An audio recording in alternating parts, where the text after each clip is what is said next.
That is the hottest thing I've ever tasted in my entire life. Yep.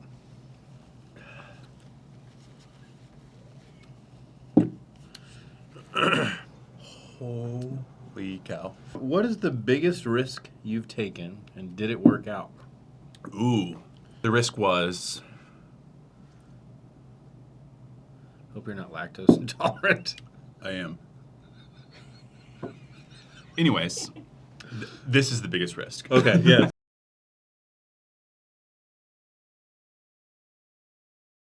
All right, welcome to Running Hot, the business insurance podcast. I'm David Voorhees, your host. With me today, Rylan Fisher. He is excited, if you can tell by the look on his face. More so than any other guest I've had, you are probably the most afraid. And I would like for you just to acknowledge to the camera, more so from a legal perspective, that you're doing this of your own free will. I'm not. No, this is for charity. Okay, I'll do anything for charity. It's for charity. Not anything. That's fair. Yeah. So 6 sauces, and I like to say that the first 5 are for me in the audience, and the 6th one's for charity. Okay. So have you thought about the charity that you're going to support today? There's a few. Okay. Potentially, what is that one? That Thunder Gong. They do Steps of Faith. Yeah, Steps of Faith is a good one. Yeah. Disabled But Not Really is a really good one. There's a few. Okay. Yeah. Well, you can think about that. We'll Okay. see if you are any more clear by the end of our questions. I think I'll be less clear. So today, we do have some new sauces. I've also been told we have some B-reel that will show you, the audience, the different pieces that we go through. So I'm excited to see that. And I described to you what would happen if I reached up to get the sauce. If you could get me the first sauce, I'd appreciate it. Yeah. Let me give you some suggestions on how to go about eating this stuff. Since your lovely fiance shared that there's a whole process of going out and eating wings with you. And so I want to be delicate with giving you the same feedback so you don't hurt yourself. Number 1, once you touch the wings, if you get sauce on your hands, never touch face. Okay. That's bad. That's bad. Bad 2, news. don't lick your lips. Once you start eating these things, don't lick your lips. I recommend making sure when you take a bite over the sauce. Don't bite into the sauce, because if you bite into the sauce, it's on your face. If you bite over the sauce, it's in your mouth. Water, milk. Water does nothing. Milk will bring down the flame. Do not squish the water or milk in your mouth, because you're just spreading the flame around. Ready to go? I hope so. Okay. Go ahead and pick your flavor. Give me this one right here. All right. Oh, also, you don't need to put a tongue out here. It's not. It's a little skadoosh. Yeah. There you go. Yeah. By the way, thanks for having me out. Yeah, you're That's welcome. great. Thanks for coming. It smells very vinegary. Okay. Well. And then should I put it back out there? Yeah, put the lid on it first. Yeah. Okay. All right. Here goes nothing. Number 1. Bite That around was delightful. the spice. You don't got to go back for seconds. Got a little sweetness to it, I think. I mean, there is a little peak of heat. So, how do you feel about it? I can do it. Good. Okay, so I'm gonna go back for seconds. I felt like I was in an episode of the movie Rudy. I can do it.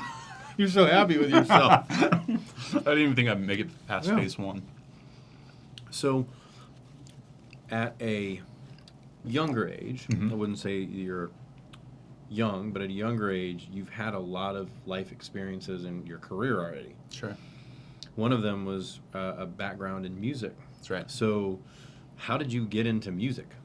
Man, at a young age, my mother encouraged me to try out for the worship band at church. 5th grade. I was young. Yeah. And, I wasn't crazy into sports. Did sports. But, I thought there might be a better alternative for me. And so from I made the audition from 6th grade until senior year of high school. Played at church with some friends, but outside of that is where I met the people I ended up making a band with.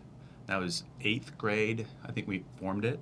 And then from 8th grade on to senior year of high school, we kind of did some touring, some writing, recording, producing, what have you. And then 17 years old, moved to Nashville, Tennessee, pursue that same kind of passion, and alongside getting a degree at Belmont University, which is a big music school, but funny enough, I did finance. So people are always confused when I say I did that. Like, that's one of the greatest music schools. I'm like, they also have a great business school, but they don't like to hear that. So yes, did that out there. Some co-writing, some producing. So. Was there any specific type of music you were involved in? I mean, Yeah. once you got out of the church, I'm assuming there's music that That's right. normally we sing in church. Yeah. That's different than what you hear on the radio. That's right. So what kind of music did you focus on? Man, it was hip hop. It was kind of pop, alternative rock. And then people find this funny that I didn't really do any country in Nashville, but country's not all Nashville unless you just spend time on Broadway. Yeah. So yeah. Cool. All right. So that was 7,000 Scoville units. Okay. Easy. You got it. Easy peasy. Okay, let's get number 2. Grenade number 1. Oh Lord. Look at this. 86% peppers. Mm-hmm. Actually, I don't think that means anything. I don't think it does. But it's a nice bottle. It's kind of cool. I don't know how to open it, so I'm a little afraid. Oh. Might need to shake it up. Yeah, that looked really dangerous. For charity, for the good. The good of the order. All right. All right. Number 2. Here we go. A wing. All right. Deep breaths.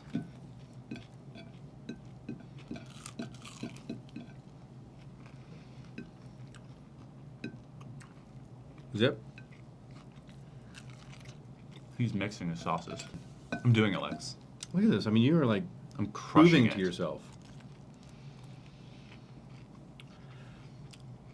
Still in one piece? Doing good. Okay. I'm enjoying it. Good. Yeah. You're welcome. So, spend some time in Nashville, music career. Yes. You've now moved into an advisor role inside of healthcare. How did you get into that? Ooh, that's a great question.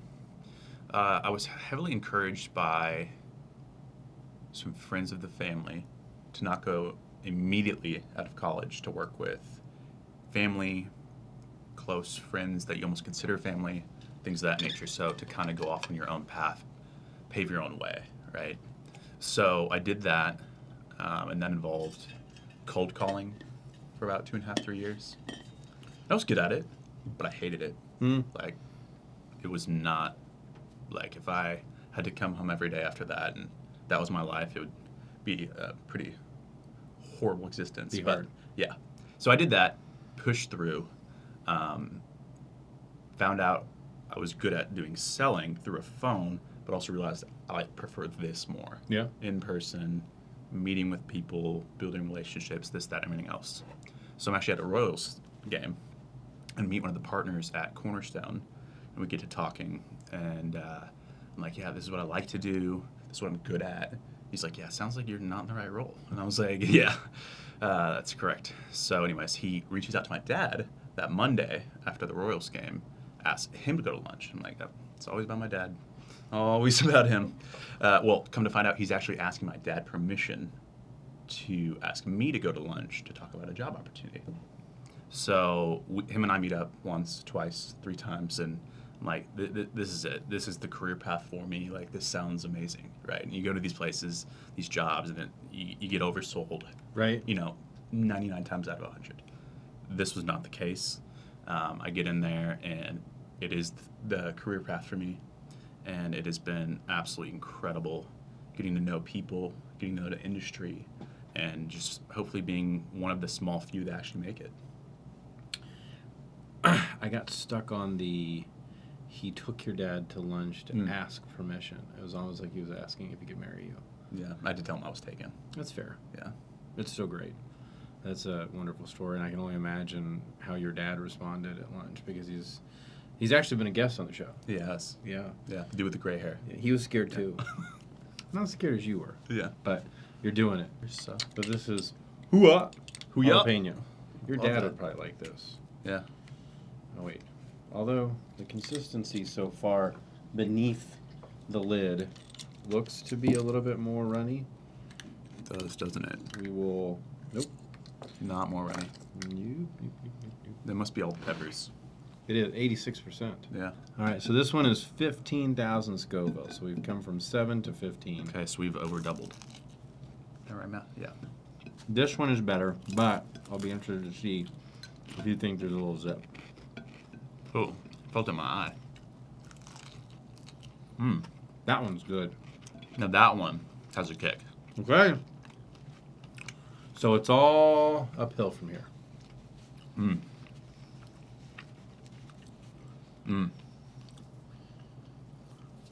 there's milk. I can't remember who busted out the milk first, but once that was done, I tell everybody go for it. Yeah. Don't be afraid. Not But afraid. it's got a little zing. Yeah. I can do it though. Good. I can do it. So let's stay there. It's fascinating, people in their process and finding less is more. Usually people say more is more, especially in a production role, right? If I make X number of dials, then I'll have X number of opportunities, number of appointments, etc. So you've actually scaled it back. Knowing you're still very persistent in That's regards to success. Yeah. Like, failure is not an option. I want to be good. I want to help. How are you demonstrating that effort or work ethic in other ways than simply just badgering people like, hey, I want to tell you all about what I do? I think really dispersing the knowledge of what I do. So it's like this random person that has no influence in my life currently, and just letting them know maybe this is what I do. And then this person here, this person there. I think really the production side of it is being out and about, and it's putting the work in early in the morning, the early hours of the day, making sure you're doing your prospecting, you're following up on your emails, you're following up on current people in line, and then making sure that you're also bringing in those new clients and those new what have you. Yeah. It's an interesting, because it's hard to articulate really my process, because it feels like I'm doing stuff all the time, but it also feels so fun and natural, and it's just like a way of life versus trying super hard. Yeah. Sometimes I come home and I say I had a unproductively productive day. That's how I feel. Right. Yeah. Yeah. That's when you were saying that, I was like, I feel like what you're saying is it doesn't feel like I am actually doing step 1, 2, 3, 4, 5, 6. Yeah. I'm doing 2, 7, 3, but I've been productive today. It's not traditionally productive, and at times I haven't felt like I've been doing everything in this straight line, but I've accomplished something today. It feels like controlled chaos at times, because my mind is woo, and somehow I'm able to get it done. So is that a little bit of a slow burn? I feel like it's lingering. It's on my tongue. Yeah. Yeah. I mean, I really like this one. The one before it, I used the term earth. It tastes like earth. It kind of I did felt taste earthy. like dirt. Yeah. Okay. So we've made it through 3. Ooh. Yeah, that does kind of look like one, doesn't it? Enjoy. Just a little dab. Oh, wow. Okay. I'm going to go right there in the center. Wow. Yeah, when there's flames all along the logo. Wait till you see number 6, big guy. The logo is meant to resemble death. Make some people afraid. Oh, wow. All right, here we go. go. We got some little ones today. I like it. These They're bite size. Yeah. All right, here we go. I like to eat, so. Yeah. Okay. Not expecting that at all. Hot? No. Well, a little Yeah. bit. No. But wait until you... This one's a jokester. Maple. Yep. Kind of tastes like maple syrup. And it gets a little kick. I feel like the last one had more spice, but this is a kick. The sweet is what throws it off. Mmm. Mmm. You doing all right? It's inching up on you. Yeah. But I think the last one was hotter.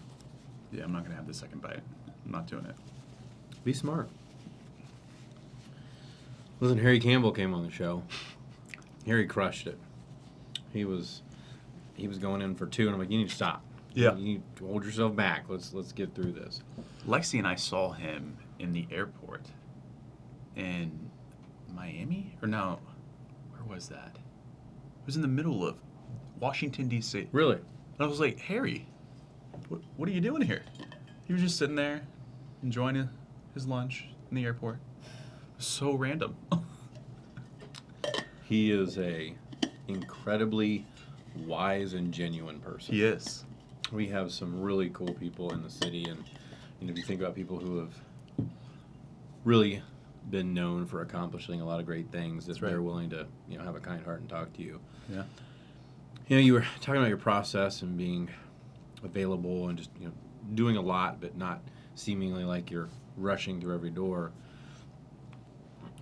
You're in a role where you're trying to help others see something that they've either been ignoring or they just can't see on their own. What are some of the biggest obstacles that you've overcome? Not a specific person or example. Yeah. Feel free to add one. Like, what are some of the biggest obstacles you have to overcome in general of people who either they don't want to admit that they haven't done it, If or it ain't they broke, just don't fix it. Right. I hate to say it, but it's almost like a fear-based selling, because it's, hey, this is what's going to happen if you do nothing. Right. It's showing them the cost of what they've done in the past, what they're doing now, and what it could lead to. So it's almost the predictive side of, hey, if you keep going down this road, it's either life or death. Right. Almost, Right. Isn't it sad that buying decisions aren't usually made until it hurts bad? Yeah. That's what there's the answer I should be is we got a client last week, and it was basically telling them that we're going to be more proactive than being reactive. Right. Everything they've ever dealt with a current broker or past brokers have been, oh, we got this 40% renewal. Like, what are we going to do? We don't need to be reactive when we're monitoring it all year long and we know what's coming. Right. Right. So I think that would be, going back to your earlier question, help answer that.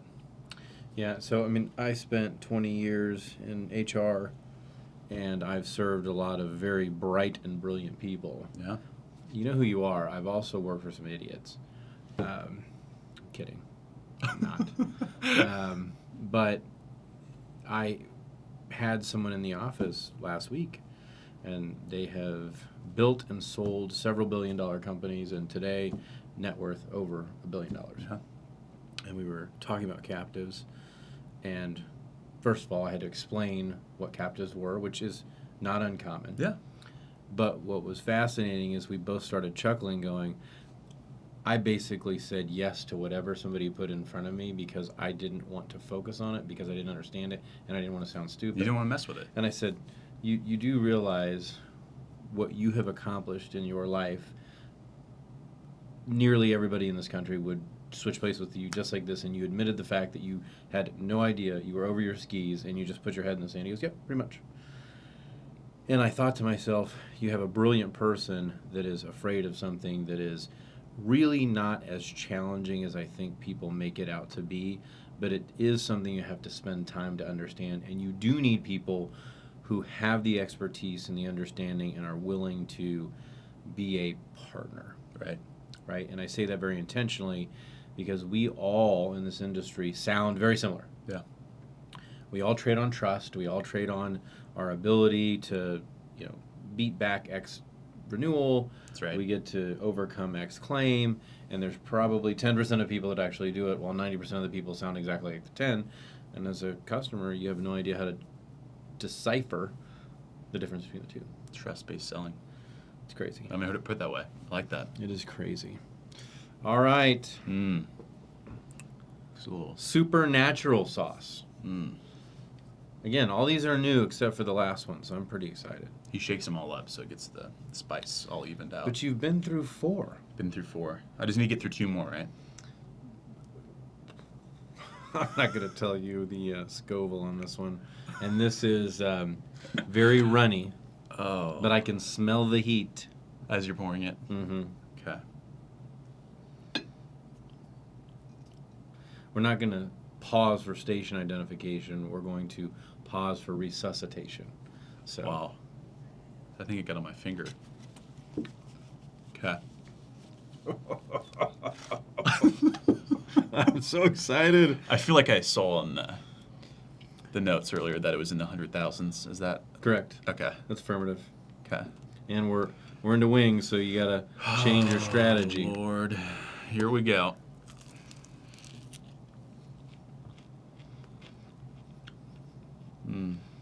This is another weird one. It tastes like cherry candy. Is that like a cherry candy aftertaste? No, cough syrup. I don't know what you're tasting. Cherry, cherry. He's cough tasting the syrup. heat. It's NyQuil. Cherry NyQuil. You're tasting the heat? No, I'm just tasting heat. Whew. See, I thought our last one. Well, actually, I think our third one had more heat. You good? I'm good. Milk. Should do some milk. Give yourself, you've made it to number 5. You're at 100,000 Scoville. Started at 5. We're at 100,000. We're now grunting. I don't think I've had real milk in years. That's gas station milk. I'm kidding. I'm kidding. Oh, man. I'm kidding. I might not be. I don't know. Wow. You're still doing well. I'm hanging in there. It's not. I mean, if you don't do this regularly, it's not meant to be comfortable. Not like I mean, you. I love spice, so You do. I have this stuff in my refrigerator. I put it on my eggs over the weekend. Yeah. You love to torture yourself. Yeah, Dave Insanity sauce is one of my favorite. And it's pretty hot. So you've got yourself in a position where you're working with a lot of people who make a lot of decisions. That's right. And for whatever reason, you speak to them. You give them all the reasons to work with you. It seems like a clear-cut, open and shut case of why they should work with you, and they say no. What do you do to keep going to the next person and have the conversation? Because it's rough. I mean, you're trading on your reputation to help them, and they're saying no to you. Yeah. Even though it's clear as day. Like, I am the one to help you. How do you deal with that level of rejection, and then how do you show up as the same Rylan that you are to the next person without letting that show through? I'll tell you 2 things. One, Sam, one of the founding partners, told me that the highs are the highs and the lows are the lows, and to find this common ground so that when you have wins, you're even kill. When you have losses, you're even kill. Because, like you said, that rejection, it can hurt, But I think the cold calling, you're getting hung up on like 90, 95 times a day, that was great, because now it's like just one person. I had 95 no's, like just one person. But I think the other side of the coin is, you said, how do I do it to the next person? Well, if somebody tells me no, I don't really move on from them. I see it as no today. It could be insane of me, but it's a no today. It's a maybe tomorrow, in my opinion. So it's really taking that, dissecting what I could have done better, or if there's nothing, then what did I not, offer up as a solution that maybe I was offering a solution that I thought was best, but not what they thought was best. So honestly, making them think they came up with the answer and the solution is what I found to be best and how I've won most business.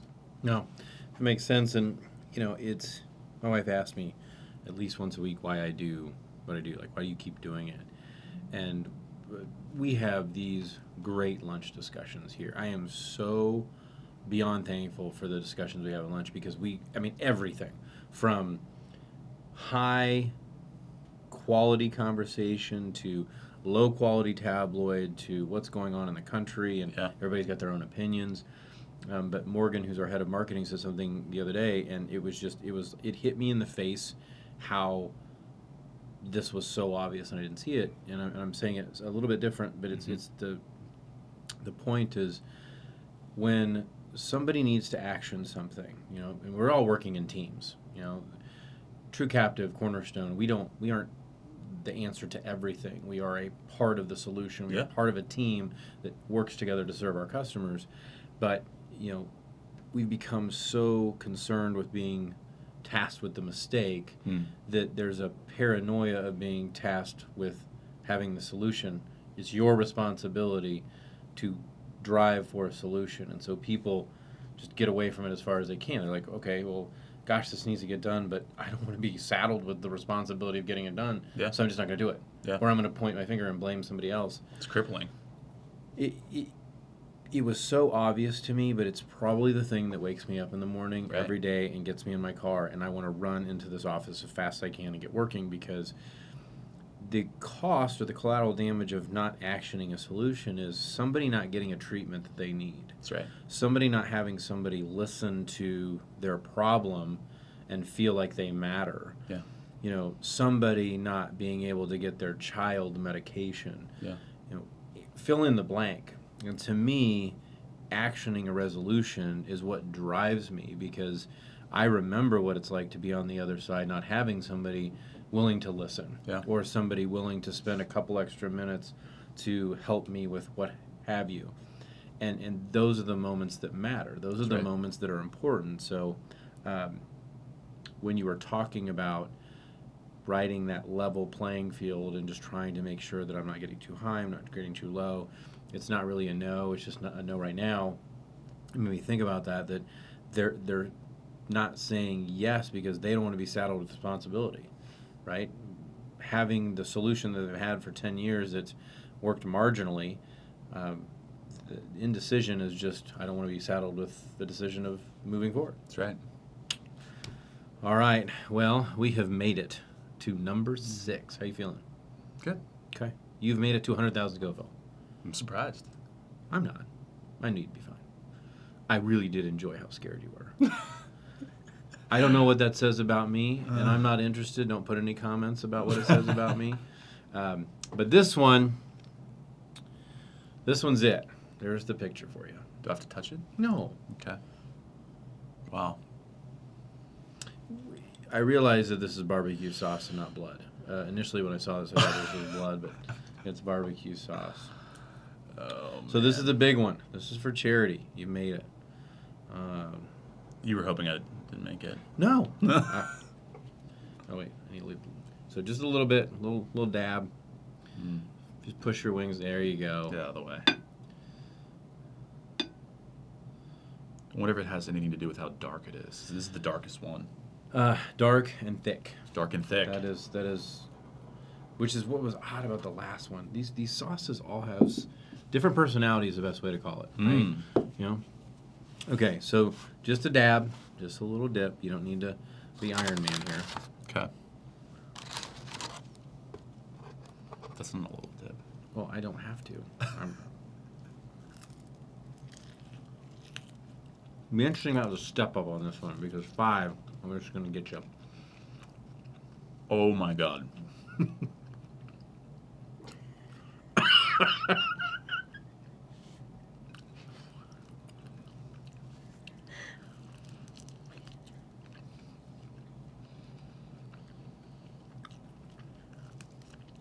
Oh my God. That is the hottest thing I've ever tasted in my entire life. Yep.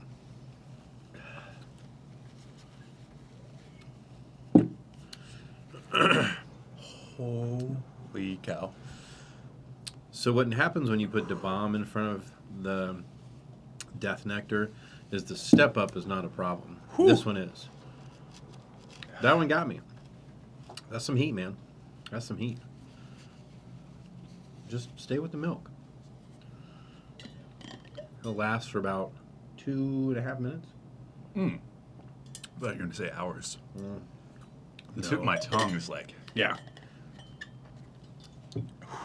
Morgan, we got to remember that. This is what I like. The step up. I think I'm sweating. Probably.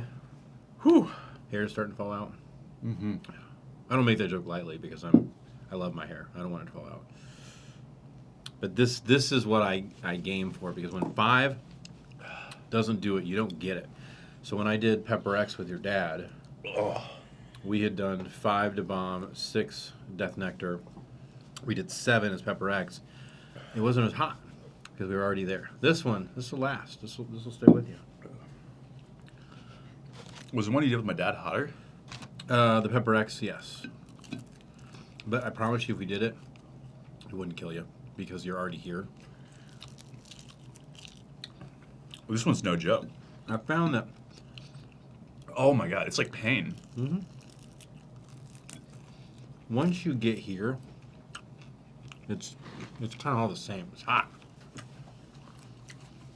Wow.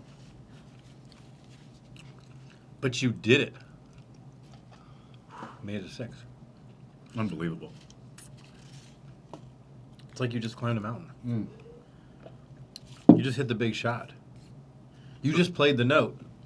The music. Put the note. Grayson hit a 3-pointer. That's right. I hope I survive.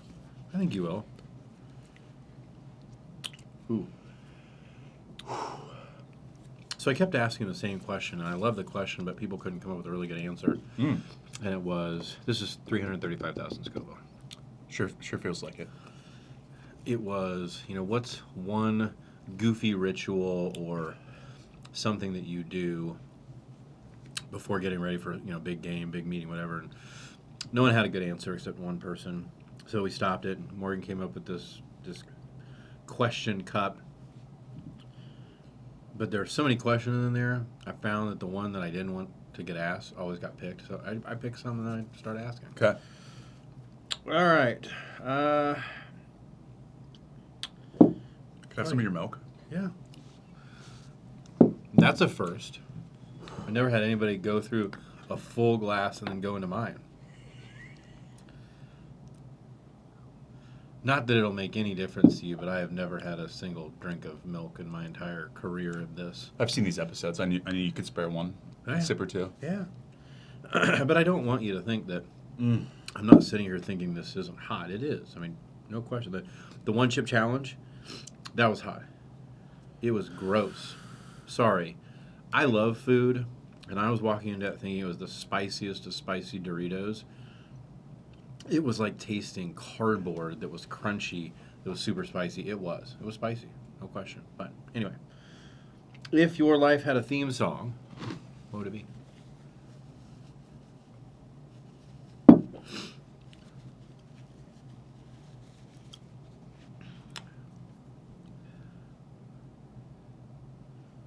I have no idea. Okay. I figure you won't produce an answer out of the next 3 because you're circling. It's okay. I was hoping you'd say something like "back that ass up" or something. Since you said you did hip hop, I mean, that would be Back that ass up. That'd be really good. What is the biggest risk you've taken, and did it work out? Ooh. Ha. Yes. I'm engaged. Yeah. Yeah. But it wasn't without rejection. She told me initially, after we hit off, that it was going to be a no-go. Yeah. The relationship, or you asked her and she said no? The relationship. Okay. It was, hey, lose my number. Never talk to me again. She sounds delightful. Oh, she's great. Okay. Please Yeah. keep telling me more, because I'm guessing it gets better, but It does. okay. The risk was Hope you're not lactose intolerant. I am. Anyways, this is the biggest risk. Okay, yes. No, it was a long distance thing. Okay. So it was already a long shot. But she didn't want to see me anymore in Kansas City. So I was like, all right, I'm going to come see you in LA.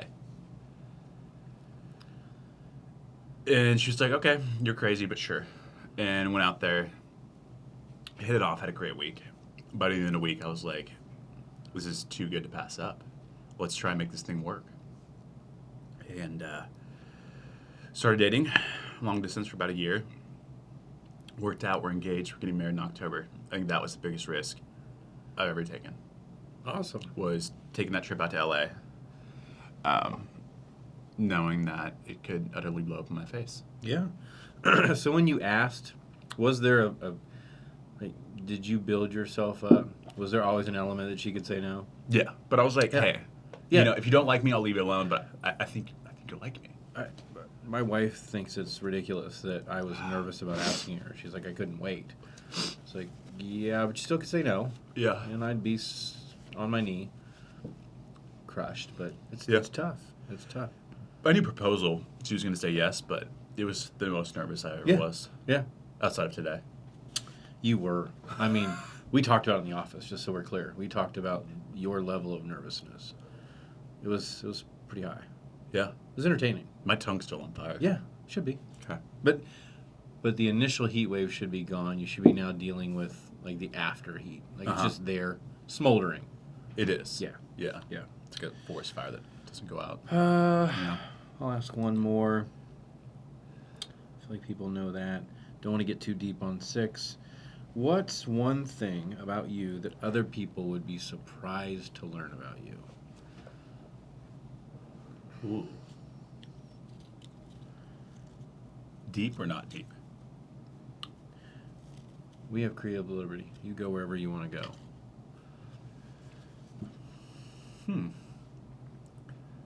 I've chosen the path of sobriety. Okay. Yeah. It was almost, like we said earlier, life or death. So I had to make a tough call, and it's been the best decision of my life. So a lot of people will see me today, and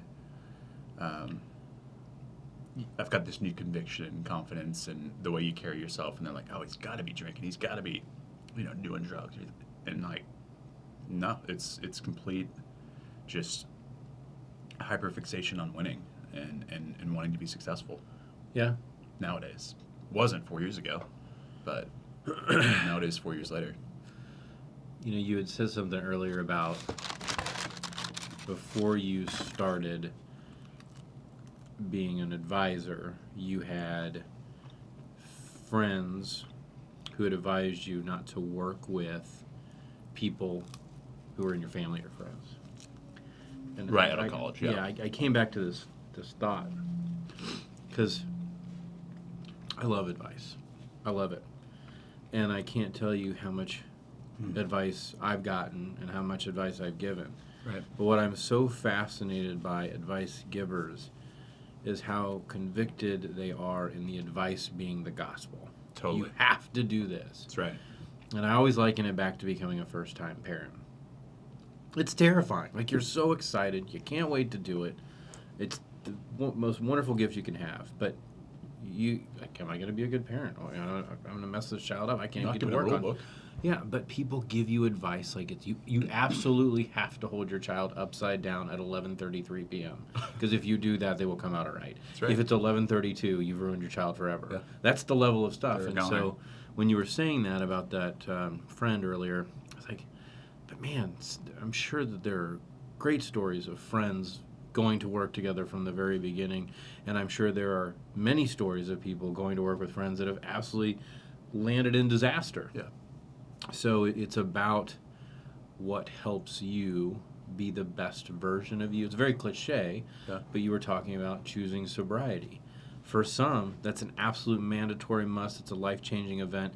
Couldn't think anything differently. For some, that seems like nothing that they would ever want to get close to. And both are absolutely right. That's right. Right? Yeah. For themselves. Yeah. For their life, for their choice. And so I was just thinking about that. And, I think the younger you are, the easier it is to latch on to this is the truth and you have to live mine. Yeah. And the older you get, you're like, man, there's like 500 million variations of truth. And you do you, I'll do me. And as long as we respect that, we'll get along. That's right. How are you feeling? Any better? No. No? That's real. Well, remember, you chose to do this. I did. And you did it. I did it. 6 sauces, $1,000 to the charity of your choice, crested 335,000 Scoville units. I don't even know what that means. What does that mean? Think of it like temperature, Okay. right? Peppers have Scoville units. Okay.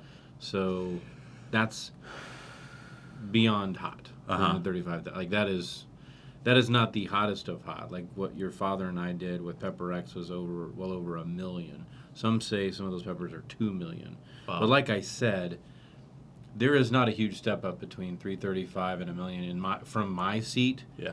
I was already hot and I just stayed there. Yeah. Now, if you went Pepper X from 0, I have a feeling I would be like in a little bit of pain. You'd be sleeping. Yeah. But I would not be conscious. No. But not that I'm surprised, but absolute pleasure to have you on the show. Yeah. Thank you very much. Thanks for having me. Rylan Fisher, Cornerstone Companies. Yes, sir. David Voorhees, your host of Running Hot, the Business Insurance Podcast. Hope you enjoy this as much as I have. Of course, all the shenanigans, and look forward to seeing you on the next episode.